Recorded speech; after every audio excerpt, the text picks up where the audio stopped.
Hi everyone, welcome to 2021 on this channel. Today we're going to be talking about transnormativity, which is a super interesting thing that I want to chat about. So this term comes from academia, which is why I'm talking about it, because that's kind of my background in it. But hopefully it'll be useful for trans people to kind of see this word that maybe represents some of the experiences you've had.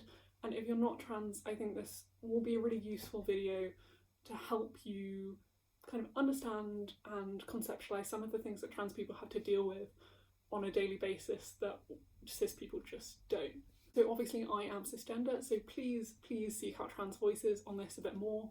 The reason I make these videos is because I look them up first and check that trans people haven't already made this content, because I just want to push their identities and their voices. So I've left a load of links below to places where you can see more of discussions on this type of thing and follow this on further with voices that are not mine. Transnormativity, think like heteronormativity, think cisnormativity.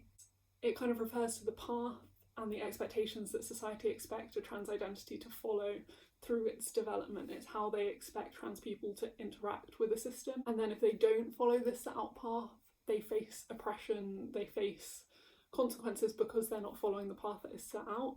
And unsurprisingly, this path that is set out for them adheres very strictly to sort of binary rules of gender. It's actually a relatively new term. It was coined in 2016 and by an academic called Johnson, and they describe it as the specific framework to which transgender people's presentations and experience of gender are held accountable. So that's kind of the academic way, but what I said before is basically what that means. The key aspects of this path that is set out for trans people tend to be, first of all, a binary. It kind of requires this articulation of being born in the wrong body. It requires an articulation of a crossing of a binary from male to female or from female to male. This is kind of, this is found in articulations of being born in the wrong body, having an inherent sense that you are the opposite sex. And then with this inherent sense that you are the opposite sex comes the need to fix your sex so that it aligns with your gender. And this is where medical intervention comes in, which is a massive part of a transnormative narrative.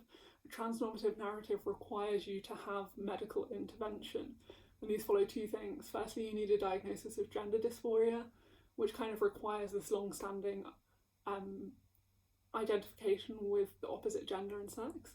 And secondly, you then need medical intervention, think hormones, think surgery, to change your sex characteristics so that they align with your gender.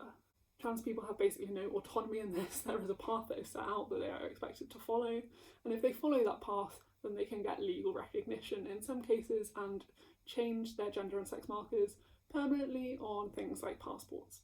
Not in all cases, but in some cases that is the result of following this narrative. So what are the kind of effects of this? Why is it important? The effects of it are that it creates a hierarchy within trans people, because obviously not all trans people have this experience, and not all of the people that are being referred to as trans in this case would want to even sit within that umbrella because of this transnormative narrative. They don't feel like they fit within it. So it creates a hierarchy. We see more legitimate trans identities scaled down. Legitimate being in scare quotes, that obviously all of these identities are equally legitimate. But people who are binary trans people are seen as more legitimate because they fit the narratives that society has fed us.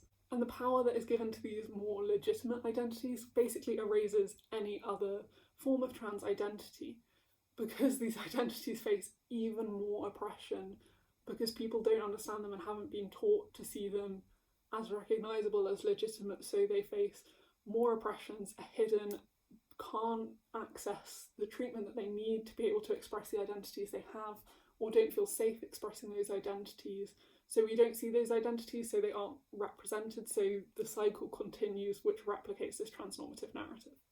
And also with this narrative, some people might fit within this narrative and their experiences might fit, but this narrative is classed and racialized and so many other things. If you have any other intersecting identities such as race, class, disability, sexuality, all of these things might affect your ability to access the medical care that will allow you to fit this narrative. Depending on where you live, it could be massively a money situation, it could be to do with health insurance, In the UK, it could be like a postcode lottery depending on how good your GPs are. It makes it really unreliable and really inconsistent who can actually achieve these narratives anyway. I think I could go into a really in-depth critique of a transnormative narrative and all of the assumptions that underpin this and why they're false and why they don't make any sense, but that is really coming from an academic perspective and probably isn't that practically useful. For trans people, basically the message I want to say is that this is being written about in academia and it is being talked about more. I've seen articles in medical journals and in sort of social care journals starting to talk about this, so hopefully it will be changing. It's a very legitimate thing that you experience if you've experienced these pressures and these limitations to how you can enact your identities, and it's not okay. And if you're not trans, and even if you are trans, please expose yourself to more trans voices. Understand that when you're seeing trans content, have a transnormative narrative in mind and think, is this content reinforcing these narratives that I'm being fed by society? How is this content being influenced by them? And what voices is it erasing? And then actively try and seek out these voices that are being erased and try and find trans people who don't fit into this narrative and support them and give them your attention.